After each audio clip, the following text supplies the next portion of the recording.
Welcome, everybody, to episode number 5 of Generational Gains with myself, Carson, and my father, Greg Herlean. We're here today to talk about networking and relationship building and how those two play a factor with building your business, whatever that business may be. And so we're going to start today kind of from the ground level and build up with this idea of networking. So basics, what's networking? Where do you go to network, or where do you not go to network? Well, look, it's changed over time for me, but I'm just going to start kind of from the beginning when I first started, because I feel like some of my answers, sometimes people are like, okay, well, that's a cool answer for you now today after you've done it for 20 years. Yeah. So I'm gonna go back to where I started. I literally was always trying to find the angle of how to build a relationship with somebody, because I didn't know who was going to be my next opportunity. Yeah. In my next relationship that I could build something with, or maybe be a potential partner in a deal. I just didn't know. And so, look, because of our missions, we've learned really quickly how to ask questions and listen. And I actually feel like that's one of the first things I'd say is if you're really wanting to network and build a relationship, a potential partnership with anybody, I think the biggest pitfall people have is they're out and they're not listening. And they're not asking real questions. Like, for example, when you're out there talking to people, and networking can be again, going from scratch, is little meetup groups. You can go now on social media and find little groups in your cities. Yeah. Real estate, little investment groups that are all over every single city. And I think the biggest issue people have is they're there to take something. You're going because you want to find a partner or find a relationship and leverage it for yourself to grow. If you lead with what can I do to make this person's life or business better, Yeah. that's when you'll start getting real meaningful relationships. I actually learned that early on. I understood the importance of relationships because of my mission, and I think that's what put me miles ahead of many people in my early 20s. Is I listened. And I think that's probably one of the most common problems in today's world. Yeah. Is people don't listen. And so find yourself in these different real estate investment groups. They're all over. You can just Google them in your own cities. Go to these social media groups as well, real estate, different groups, and find people that are like-minded, that talk like you, or at least that you feel like talk like you, and start asking them questions about themselves. Everyone likes to talk about themselves. Yeah. So if you ask them questions about so tell me more about you, or who are you, or tell me more about how you created success, because it seems like, Carson, you're crushing it, and you're 21, and I'm impressed with you, and so tell me how are you doing this? Yeah. That kind of a question. Same thing. I've done this early on in my career when I was talking to an individual who was about 60 years old. He just retired.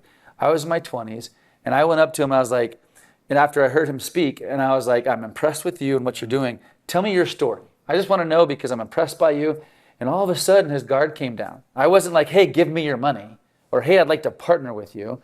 And so I would say one of the first places you go is ask questions, listen, and that's how you'll build solid relationships. I really like that. When I first started getting into this business world, last year a year and a half ago, when I was 19, I went to my first event by myself. And I remember calling you at the airport before I was going out there, and I was like, how do I talk to people? What should I say to people? How do you network? This is going to be uncomfortable and weird. And so I remember asking that question, and we kind of talked about it for a little bit before I went on the plane. And you gave me pretty much that exact advice of just ask people questions, and they'll talk about themselves, and then you'll get to know them, and then you can really start building relationships from there. And so even though I was 19 meeting 40, 50, 60-year-olds, other 20-year-olds, it was a lot easier just by asking them questions. I wasn't put on the spot. I didn't have to tell them who I was or show them I had no experience. I just had to ask them questions, and it doesn't matter if they were a big entrepreneur or very small or not at all. They're just there to learn themselves too. I was able to build relationships, and that was my first experience doing that. And so that's spot on. And since then, over the past year and a half, 2 years, since I've been now trying to get better at it, I think it's been hard for me because I don't love to network. Mm-hmm. I don't love it as much. I don't care enough to to talk to some people or spend time trying to build relationships. I don't know. Maybe it's selfish or I'm just lazy, but I don't like networking as much as I probably should if I want to build a business. So maybe speak on that. How would you help someone have that motivation? Or is it even important enough where like, I need to be doing this more? Look, I think it's, if you're going to spend, like, for example, you flew there, one thing to note, when he flew there, he couldn't even check to his own hotel room because I wasn't 21. Younger than 21. So that's a whole different story, which is very funny. Going to his first event, but he can't check into his own hotel room. But I would say, you know, when you go into these rooms, if you're going to go spend 4 hours or 2 hours away from home or away from surfing or away from the thing that you are most interested in, which could be family or friends or whatever it might be, commit to that 2 hours or 2 days. Make it worth it. And so I don't like it either. I hate small talk. It's part of the world that you got to do the small talk. Where are you from? What do you do? But then what I've learned now, because now once I go somewhere, I've now committed my time there. Like I'm going to Austin tomorrow for 3 days. Yeah. Don't love that I'm going there for 3 days. Yeah. I'm going. Yeah. So I'm taking it out of my time here to go there. Yeah. And so I'm going to commit to it. And so my advice to you is commit to it. That's good. But number two, try to find out what people's story is. In fact, go so far to say, what's your story? Yeah. Who are you? Like, what's your story, or what's your why? Yeah. What I've learned, I mean, some of the most interesting things I've learned from people, and I'm able to actually bring it back and make my business better. Like, for example, there's this one guy. I already knew he was really smart and successful. There's a lot of smart and successful guys at these different boardrooms or masterminds. But the more I started talking to him, the more like I was geeking out on his geekiness, and all of a sudden I find out like he's an owner, and I'm sure you'll watch this, and if you do, please know that I think being a geek is way better than being cool. You know, like being a smart, successful, like just this guy.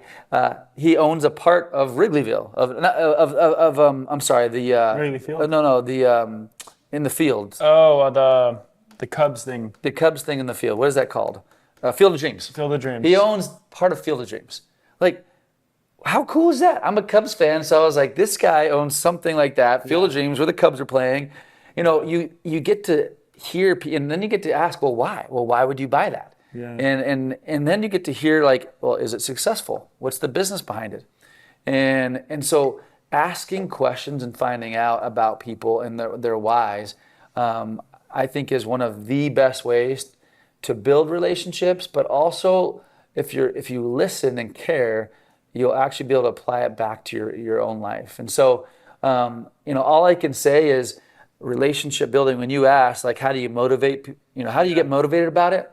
My long answer to you is relationships are everything. It is, I've had people make 1,000 offers on real estate deals and get no responses, not one contract. But I've also had people that give out 50 offers and get back 5. Why? Because of relationships, who they know, how they got to them. And so I think relationships are the number way of building any of your businesses in life, and your character and your friends. And it doesn't mean, look, I don't like the networking, the small talk, the cocktail hours. How are you? What are you doing? Those are hard. You kind of sift through that to find the gold. Yeah. And that's how I feel. There is gold in every room. In fact, almost everybody has the gold if they'll just let go and share their story. Like friends of ours, they all have like a story. And if you can get deep enough with them, their story is pretty effing cool. They maybe had to start over 4 times and you didn't even know that. You just know them as a successful such and such. So anyway, that's my long answer to being motivated on maybe networking on networking, relationship building. Yeah. I've noticed too, like over the past month, I've gone to like 3 weddings. I'm just at that stage. Yeah. And I've turned it into like, okay, well, who can I meet this time who's going to be my next investor or next partner? And so I'm like talking with everyone else, talking with different adults, different kids my age, just talking about what they're doing right now, what business they're doing. And I'm not trying to sell them anything or try and get them to work with me. That's not the first goal. I mean, it is in the back of my mind, but I just want to meet a bunch of people. And I know there's going to be some people who, after they know what I'm doing, they know what I'm trying to do, they want to be a part of it too. So it's been kind of cool to see that. I've just been trying to put myself out there more and be more vulnerable with it. And then also ask more people questions and get to know them and really focus on building relationships. Because now in my business, we're getting more and more investors because of those experiences. Like just by being a friend and getting to know them more than I used to, not just surface level, because I was at the same wedding as them. I mean, it's helping our business grow. So trying to network at different small events too, I think has been really helpful for me. I look vulnerable, critical, genuine, critical. Yeah. I think the more you do that, the more you'll have a deeper relationship. And if you really do care and you're genuine about it, and then look, when I'm out building relationships, I think if you tackle it the way you're doing, where you're asking about them, you are just going to get a wide spread of influences. And what I'll say is, if people are not asking you questions in return, my feeling is they don't care. Yeah. So remember that. So if you're asking questions, and not only to hear from them, but then you also ask other questions that might be more business related. Yeah. And in return, they have nothing back for you, they're probably not interested. And I've taken that to a whole, from a networking perspective, like to a science, where I'll ask questions about, once people want to ask me about what I do a little bit, I'll ask them about their retirement account or about their money. Yeah. And if they come back and be like, well, you said a trust company, you said a self-directed, well, what does that mean? If I can't get them to ask me questions, they're not interested. Yeah. And that's partly my fault. It's not their fault. Sometimes it's their fault because they just don't care. They don't want to network. They don't care about you. And that's fine. You sift through that, no problem. Yeah, it's fine. But if you're asking them questions that are genuine and you're a little bit vulnerable, they'll ask back. And that's when you know that there's a potential bond that you have with them. 100%. All right. So on the subject of networking, how does social media play into, in particular, your business in networking and relationship building? Yeah, well, social media doesn't quite affect me yet, but it will. I want to build a platform where I can teach and share my story so others can be motivated to do it as well. So that is an overarching goal I have, and it is to build a relationship and network. That's why I'm doing it. It's the sole reason. I hate social media. I don't have any platforms on my phone, but I'm going to do it because I want to teach this and build other relationships and a network for myself with other people so that we can build one another up, build each other's businesses, and learn from one another. So I think social media is huge for networking, especially nowadays. 99% of people will not go to an event, but they'll follow you on social media and comment on your posts, and you can have a great conversation online. So that is huge for networking nowadays, which I think is really, really good for building a business. But what I want to say is, one of my mentors, his name's Chris, he has a really, really big network of people who trust him and they want to be a part of what he's doing, and he has really built this community in a very special way, because whenever I talk to anyone in the community, they just rave about him, and they don't know him, but Chris has been so giving to everyone. He gives so much education and information and just gives that everyone in this community just loves him, and they all are building each other up because of it. And so I've seen social media be a huge factor for him. He's just putting out information, teaching things every single day. And because of that, his business is growing and his followers' businesses are growing. So, I mean, social media is huge right now, and every digital platform in order to build a business. I mean, you know it better than me. I've been slow to the social media game. In fact, I feel like it's cheesy when I'm posting things and you guys are seeing it. It's real though, and so I think the more genuine that I get, and get over that it's cheesy, because what I have found, people will give me feedback and like, hey, that was really good, and I'm like, oh, that was like cheesy, but it was real. It was like what I'm doing, or I'm answering questions that people might have, and so I find that social media mediums and platforms are critical to growth, at least in scaling growth, and so. What you said is so true. I see a couple people, influencers, in certain markets that give. They're not out to get a huge package buying something. They want to give. Yeah. And the more that you give, your influence of your circle of influence just keeps growing. And so you nailed it. I see it. It always feels good when people like that are there to give. And so lead with giving. just do it as well. That's the other thing I'd say about social networking on these digital platforms is you're not going to do perfect.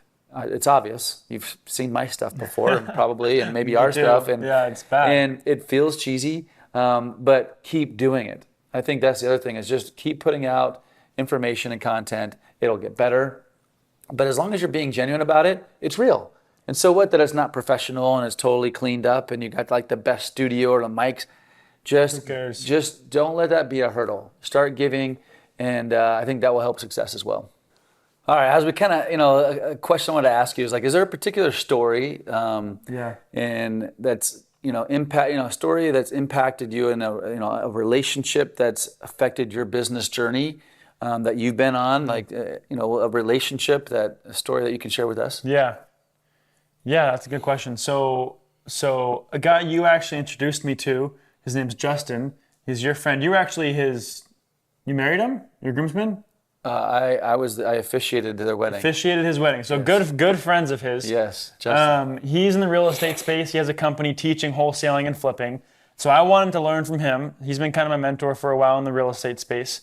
And so I'm still new in this, right? I'm learning this all myself. And so there are times when I have questions about if I'm doing things right. I have questions if maybe I didn't talk to a client in a specific way I should have. So I'm just not doing everything right all the time, right? And so I'm learning.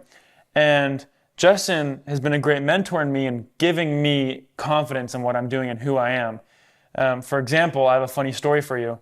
Literally like Friday, so 3 or 4 days ago, he asked me, because I found a couple deals on for a couple of real estate flips we were doing. I found some deals pretty quickly, and so he was like, "Hey, I want you to tell my students in his business, how you're funding the deals, how you're getting the success, and so you can kind of teach my students how they can do it themselves too." Just kind of a little, thought I thought I would give them, and so I'm getting ready to hop on the Zoom with them, thinking it'd be 5 to 10 people, and we would just be on a Zoom, and I would tell them what I'm doing for 10 minutes, and we'd call it good. And I get on the Zoom after he postpones it 20, 30 minutes too. So I get on and I see it's just me and him on a Zoom. I'm confused. And he opens the camera up and he's in front of a ton of people and he's put me up on the screen with all of his students in person at an event. Was your shirt on? I had a shirt on, luckily. And so I was like, okay, well, I guess it'll be a little bigger than I was thinking. That's fine. And then Justin goes, "Hey, here's Carson. He's been doing this and this and this. He's crushing it. I want him to teach you guys. And he has like an hour and a half to talk with you guys about all of this. And I want all of you guys to listen, write notes, and pester him with questions at the end because you want to learn and soak up all this information you can." And so I'm sitting there. I'm just like not prepared for that and didn't even know that's what I was doing. I just thought I'd give him a couple tips. And so it ended up being fine. I walked through a couple of the ways I found deals. He asked questions that made it easier to kind of expand. And so time went by and it was a great experience. But he gave me that confidence of like, okay, I can talk to 50 people who are twice my age and I can tell them how to do this. Like I know what I'm doing. Because you're doing it. I'm doing it. Even if I have questions sometimes, like he gave me that confidence that, okay, like I can do this and I can teach people this too. I'm already ready to do that. So he's been kind of pushing me in that direction, and the more he's been doing that, the better it's been for me. So that's a fun little story for me. I wish I was there to listen to that. Look, you just reminded me of, talking about relationships, having cheerleaders. Mm-hmm. Like if you're going home every day and your wife was not a cheerleader of yours, it'd be really hard to do this. And also having partners like Justin in this case, who is cheering you on, and who's there for you when it's not good or when it's obviously when it's good. And so I would say I'd add that as well as like, put yourself where people are lifting you up, and F for everybody else. And I always say cheers to my haters because I want to prove them wrong. And that's kind of what motivated me through some of my harder times was like, my haters wanted me to fail a little bit or wanted to beat me out. And that was a motivator to me. But find yourself with people who will lift you up and support you in your goals. And if you're going home to someone who's not supporting it, you need to fix that. And I'm not saying I get a divorce, but you got to find work on it with that person because you're going home to them every day. Yeah. So I was thinking of a story as well. So for me, the story would be, as far as connections go, I'll never forget this. This was a big deal in my life. First starting out, trying to do my first deal. And I happened to go open up a bank account at Bank of America. And I was there back in the days. I don't know if it happens this way anymore, but sitting at her counter, waiting to get, I was next, and I was going to deposit like $500 to open up a bank account, which is all the money I had, right? And so I go to deposit and open up a bank account at Bank of America. And she's a nice old lady, and she's just talking to me about what I do, and I was telling her real estate. And anyways, I was just really nice to her. And so I told her, I was like, actually, I also help people with their retirement accounts that want to invest in real estate, that want to partner with me in deals. So if you ever run into anybody, let me know.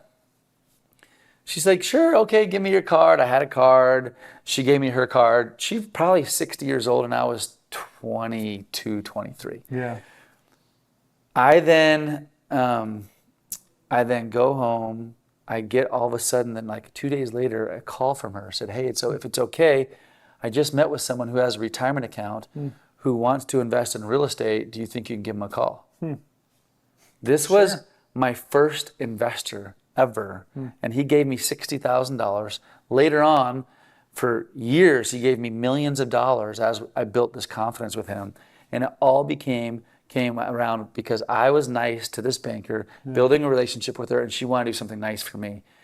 Literally, that relationship probably made me millions of dollars just by a simple being nice to the banker conversation. So what did I do after that? After I got that relationship, I sent her a basket. I sent her a thank you basket for the relationship. Yeah. She sent me like another 15 to 20 investors. Wow. And I mean, from a bank. I don't think that would ever happen maybe today, but just treat people well and leave a good impression, because you never know who's going to contact you and reach out to you and say, hey, do you do this? And every once in a while, it will be a good fit. Yeah. And so just build, they always say, look, surround yourself with people that are smarter and better than you, and you are who you hang out with. Yeah. That's true. Like if you are the smartest or richest person in the room, it's not going to make you grow. You need to be around people that are smarter, richer, and better than you. And be in those kind of groups, and that will excel as well. So anyways, So I think, any other questions you have today on today's subject? No. No other questions? I think we hit it. All right, well, look, we always end all of our generational game videos with a sweet, sour, and service. And so I'll start. I'll go first. And by the way, we share this with you in hopes that you do something similar. You don't have to obviously do sweet, sour, and service. I've heard people do high, lows. But I think this is an opportunity for you to bring back to your business and to your family. It's at dinner time.